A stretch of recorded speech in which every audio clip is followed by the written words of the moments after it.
예, 우리 스바냐서 우리 스바냐서 말씀을 읽도록 우리 한 절씩 교독하면서 읽도록 하겠습니다. 예, 끝까지 18절까지 읽겠습니다.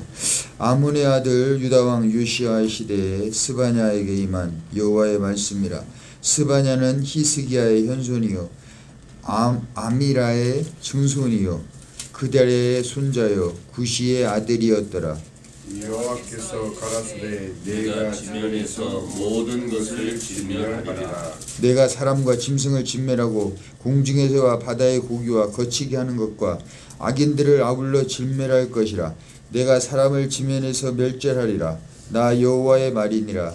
내가 유다와 예루살렘 모든 거민 위에 손을 펴서 안에 남아있는 것을 그곳에서 멸절하며 그 말임이란 이름과 및 그 제사장들을 아울러 멸절하며 무릇 지붕에서 하늘의 일을 성신에게 경배하는 자와 경배하며 여호와께 맹세하면서 밀감을 가리켜 맹세하는 자와 여호와를 말하고 쫓지 아니한 자와 여호와를 찾지도 아니하며 구하지도 아니한 자를 멸절하리라. 주 여호와 앞에서 잠잠할지어다. 이는 여호와의 날이 가까웠으므로 여호와가 희생을 준비하고 그 청할 자를 구별하였음이니이다.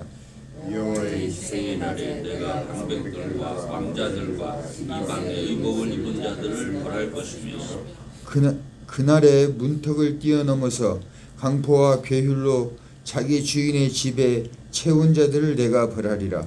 나 여호와가 말하노라. 그날의 어문에서는 곡성이 제2구역에서는 부르짖는 소리가 작은 산들에서는 무너지는 소리가 일어나리라.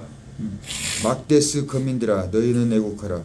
가나안 백성이 다 패망하고 은을 수운하는 자가 끊어졌음이니라. 그때 내가 눈으로 예루살렘의 두루 찾아 무릇 찢기같이 가라앉아서 심중에 스스로 이르기를 여호와께서는 복도 내리지 아니하시며 화도 내리지 아니하시리라 하는 자를 벌하리니 그들의 재물이 노략되며 그들의 집이 황무할 것이라.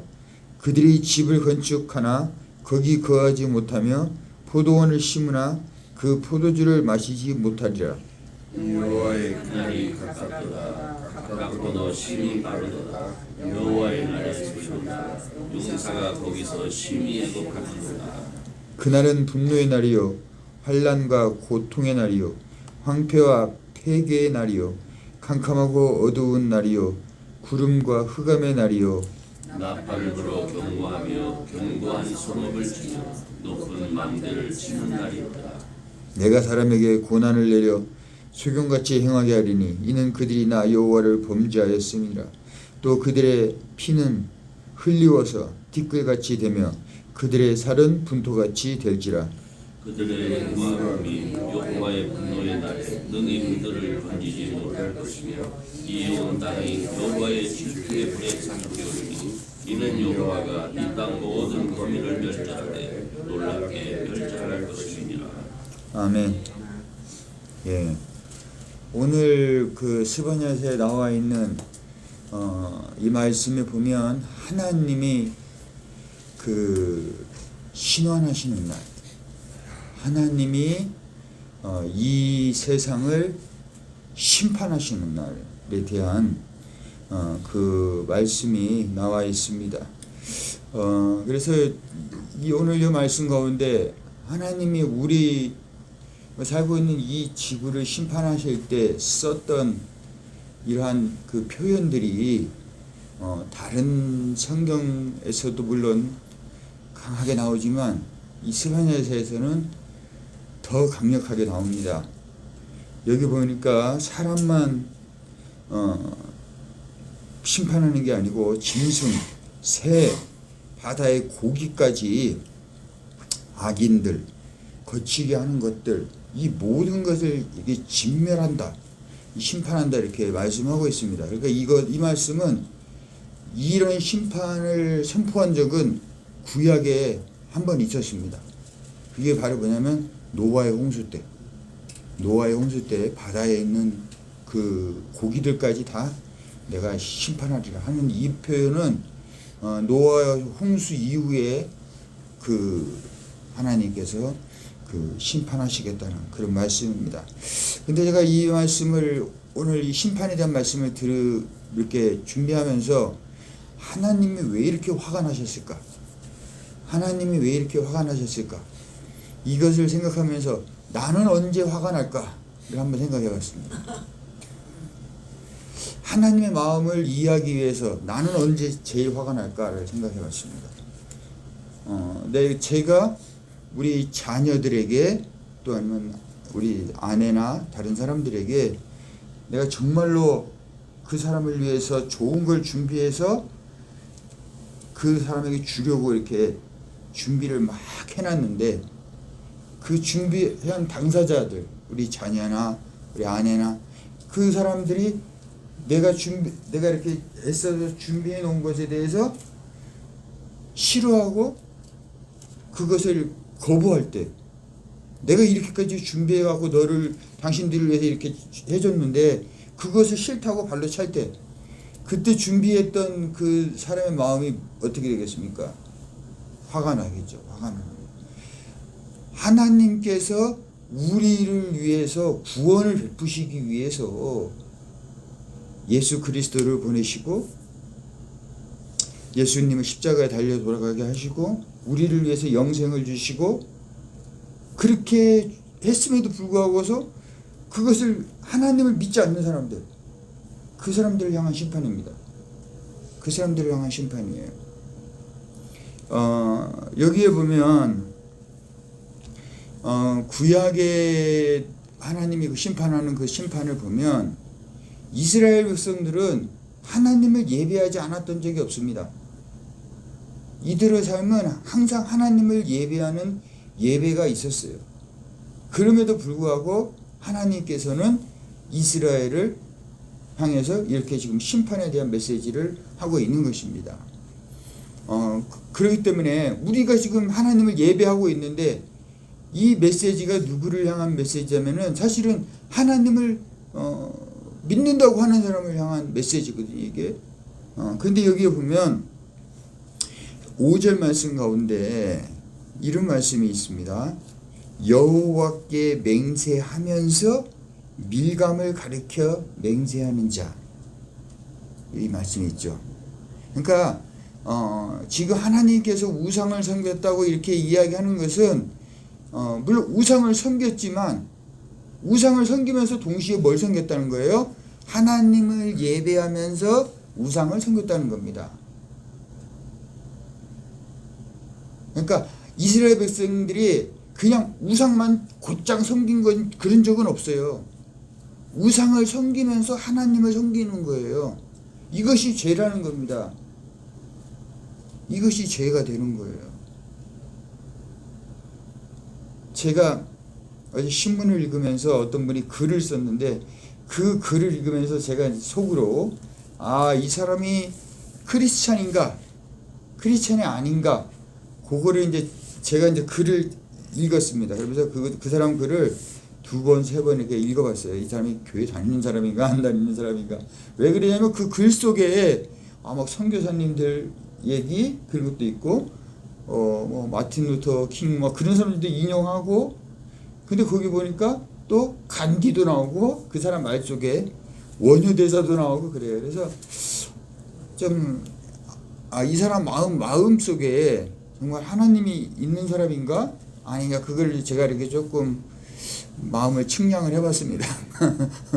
이 사람이 있는 사람인가. 근데 그래서 제가 읽어본 결과 이 사람 마음 속에는 하나님에 대한 지식도 있고 그 불교를 믿는 그 원효대사라든지 간디라든지 그런 사람들에 대한 그것이 같이 있는 걸 제가 알게 됐어요. 이 사람 마음속에는 교회에 대한 그런 하나님에 대한 것도 지식도 있고 세상에 대한 지식도 같이 있구나.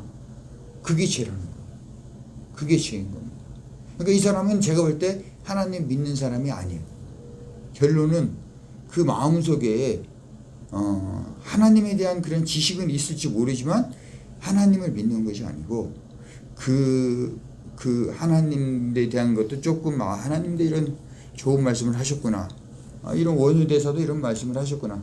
간디 선생님도 이런 말씀을 하셨구나 하면서 그런 것들이 다 들어있는 거예요. 근데 오늘 이스라엘 백성들의 마음속에 지금 뭐가 있다고요? 하나님이 있어요. 근데 또 그 안에 누가 있어요? 바알이 있습니다. 바알. 그 다음에 거기 보니까 금알임이 있었고, 여기 보니까 말감이라는 게 있었습니다. 그리고 여기 보니까 하늘의 일월성신을 경배하는 마음이 있었다는 거죠. 그러니까 이 사람들은 그 마음속에 한 가지 하나님을 향한 사랑만 있는 것이 아니라 이런 온갖 잡것들이 다 있는 거. 근데 그것을 보고 우리는 그 사람이 하나님을 믿지 않는다 이렇게 이야기하는 것입니다. 그 사람을 보고 하나님을 믿는다고 하지 않겠죠. 그렇기 때문에 이 사람에 대해서 하나님께서 지금 심판을 말하고 있는 것입니다. 근데 이 사람은 지금 어떻게 되어 있냐면은 하나님의 심판을 받은 사람입니다. 이스라엘 백성은 이러한 형태의 상태는 어떤 상태냐면 하나님의 심판을 받은 상태. 이사야서 60장에 보면요, 하나님께서 은혜의 해를 선포합니다. 은혜를 선포하고 신원의 날을 전파하라, 그런 말씀이 나와요. 이게 하나님이 은혜의 날, 우리를 구원하시고 우리를 죄에서 자유케 하신 것을 선포하시고, 또 하나님이 심판의 날을 같이 선포를 하십니다. 은혜의 날과 심판의 날을 같이 선포를 해요. 이사야서 60장에 보면. 근데 이게 뭐냐면 하나님의 심판과 하나님의 구원은 동전의 양면과 같은 거예요. 그래서 내가 지금 구원을 받지 않았으면 그 사람은 벌써 심판을 받은 거예요. 그래서 요한복음에, 제가 지금 그 말씀 오늘 못 가져왔는데, 요한복음에 있는 말씀 가운데 보니까 너희가 나를 믿지 아니함으로 벌써 심판을 받았느니라. 그러니까 내가 예수님을 믿은 사람은 구원을 받은 것이고, 믿지 않는 사람은 벌써 심판을 받은 거예요. 그래서 그 이사야서 60장에서도 구원의 날과 신원의 날을 같이 전파합니다. 그래서 내가 지금 구원받지 않았으면 그 사람은 심판을 받은 거예요. 왜? 예수 그리스도를 믿지 않았기 때문에 그렇습니다. 근데 이스라엘 백성들의 지금 마음의 이러한 상태, 지금 마음속에 그 우상이 있고 그 별들을 섬기고 하는 이런 상태는 벌써 하나님의 심판을 받아서 그 사람이 하나님께서 우리에게 주신 그 구원의 기쁨과 은혜를 누리지 못하는 그러한 삶을 살아가는 것입니다.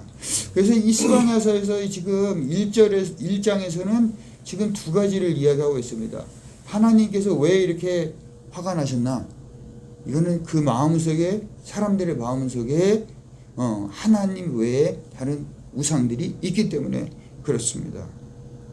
또 하나는 이스라엘 백성들에게 10절에 있는 말씀 가운데 어문에서 곡성이 제2구역에서 부르짖는 소리가 막데스 거민들아 너희는 애곡하라, 이렇게 나와 있습니다. 그래서 두 번째로 여기에 나와 있는 것은 이거는 뭐냐면 장사하는 사람들에 대한 겁니다. 그래서 돈에 대한 문제, 돈. 그래서 돈을 사랑하는 것을 말하는 것입니다. 돈을 사랑하는 그 사람들을 향한 심판입니다. 11절에 보니까 은을 수운하는 자가 끊어졌으며, 운에 대한 그런 은을 가지고 거래를 했는데 그 거래가 끊어진다는 것을 말씀하고 있습니다. 13절에도 그들의 재물이 노략되며 그들의 집이 황무할 것이더라, 이렇게 나와 있습니다. 그래서 이스라엘 백성들이 그 마음속에 우상이 있었고 그 돈을 사랑하는 마음, 돈이 아니라 돈을 사랑하는 마음, 그것이 그들의 마음속에 가득하고 있었던 것이에요. 돈 없이 우리가 어떻게 살 수 있습니까? 돈이 우리에게 꼭 필요하대. 그런데 돈을 사랑해서는 안 된다는 거죠. 돈이 필요는 한데 돈을 사랑하면서는 안 된다는 겁니다. 돈을 사랑하는 것과 돈이 필요한 것과 어떻게 다릅니까? 나는 돈 없이 살 수 없어. 그 돈을 사랑하는 거. 돈이 생명이에요. 그게 돈을 사랑하는 겁니다. 나는 돈 없이 살 수 없어. 그게 돈을 사랑하는 거예요. 근데 지금 이스라엘 백성들에게 그러한 돈 없이 돈에 대한 생각이 가득 차 있는 거예요. 이건 진짜 저도 그런 생각할 때 있어요. 사람들을 평가할 때 우리가 어떻게 생각해요? 돈으로 평가하잖아요. 저 사람은 어떻게 저렇게 돈도 없고 나는 돈이 많이 있으니까 저 사람은 돈을 얼마나 벌지?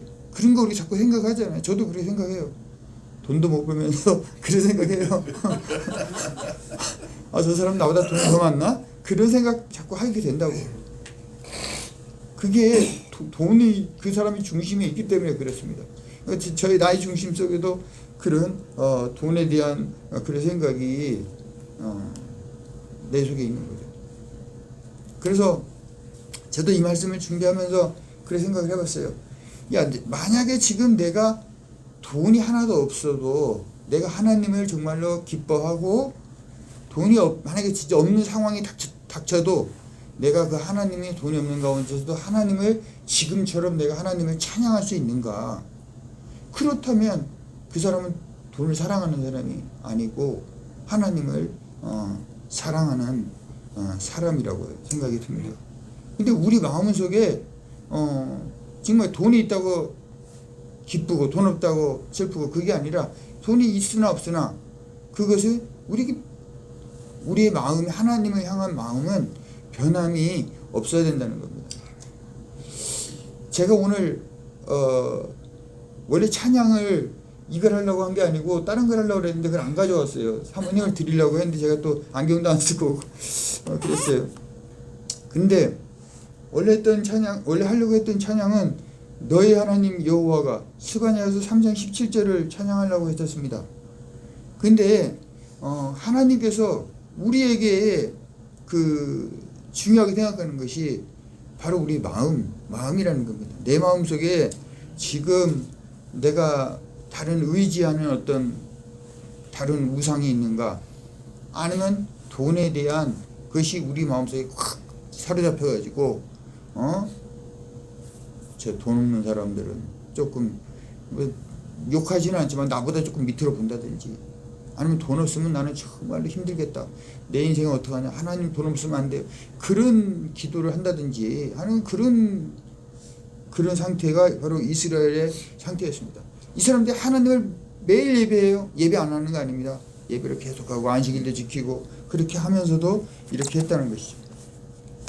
근데 이 오늘 이 말씀 가운데 스바냐서에도 남아 있지만은 오늘 말씀 가운데도 8절의 말씀이 핵심적인 말씀입니다. 8절에 있는 말씀이 보세요. 여호와의 희생의 날에 내가 방백들과 왕자들과 죄송합니다. 7절입니다. 7절. 주 여호와 앞에서 잠잠할지어다. 이는 여호와의 날이 가까웠으므로 여호와가 희생을 준비하고 그 청할 자를 구별하였음이니라. 하나님께서 이 심판을 얘기하시면서 하나님은 그 가운데 뭘 놓느냐면 은혜를 꼭 말씀하십니다. 그게 이 7절 말씀이에요. 이렇게 심판에 대한 노아의 홍수와 같은 그러한 심판을 말씀하시면서 지금 무슨 말씀을 하시냐면은 이 가운데 여호와께서 희생을 준비하고 그 청할 자를 구분하셨다는 거예요. 하나님이 그 희생의 제물을 준비해 놓고 그것을 먹을 자들을 하나님께서 따로 준비를 해 놓으셨다는 거예요. 그럼 그 사람이 어떤 사람이냐 이거예요. 그럼 어떤 사람을 하나님이 하나님과 함께 그 음식을 먹고 하는 것을 준비를 했느냐, 그게 바로 스바냐서 3장 17절입니다. 너희 하나님 여호와가 너희 가운데 계시니. 우리 하나님께서 어디에 계신다고요? 우리 가운데 계시니. 여러분, 우리의 마음의 가운데 계셔야 돼요. 하나님이 옆에 계시면, 사이드로 계시면 안 되고 하나님이 우리 가운데 계시요. 그 사람이 바로 하나님과 함께 희생의 제물을 먹으려고 준비된 사람인 것입니다. 그가 구원을 베푸실 전능자이시라. 그가 너로 인하여 기쁨을 이기지 못하시며 너를 잠잠히 사랑하시며 즐거이 부르며 기뻐하시리라. 그러니까 이 마음속에 이런 우상이나 재물로 가득한 사람들을 향해서 하나님은 진노하시지만 우리 마음 가운데 하나님이 계시고 있는 그 사람을 향해서 우리 하나님은 기쁨을 이기지 못하시며, 여러분 기쁨을 이기지 못해본 적 있으십니까? 너무 기쁜 나머지 그 기쁨이 나를 넘친다고, 넘치는 것. 그러니까 하나님의 그 마음은 네가 그런 어려움 가운데서도 이런 우상이 반치는 돈을 사랑하는 그런 가운데서도 하나님 한 분만을 그 사랑하는 우리를 보시고 우리 하나님께서 기쁨을 이기지 못하신다고 말씀하고 있습니다. 믿지 않는 자들을 향해서는 진노하시지만 우리 마음의 가운데 우리 여호와 하나님이 계시는 그러한 우리들을 볼 때 우리 하나님께서는 기쁨을 이기지 못하신다고 말씀하고 있습니다. 오늘 이 말씀을 보시면서 정말 나는 다른 사람은 모르겠지만 나만큼은 정말로 하나님께서 내 마음속에 하나님이 가운데 계셔서 하나님이 나를 보실 때마다 기쁨을 이기지 못하는 그런 사람이 되었으면 좋겠습니다. 우리 목사님들도 이런 사람이 되기 위해서 하나님이 보실 때 나를 보실 때 기쁨을 이기지 못해서 그 기뻐하시는 그런 사람이 되기 위해서 오늘 이 자리에 오신 줄로 믿습니다. 우리 이 세상에 정말 우리의 마음을 흐트러 놓는 게 너무나 많습니다. 세상의 우상들, 세상의 재물들, 그런 것들이 우리 마음의 가운데를 잡으려고 할 때 그것을 물리치시고 여호와 하나님으로 가운데 모셔서 하나님의 기쁨이 되는 여러분들 되시기를 주님의 이름으로 축원합니다.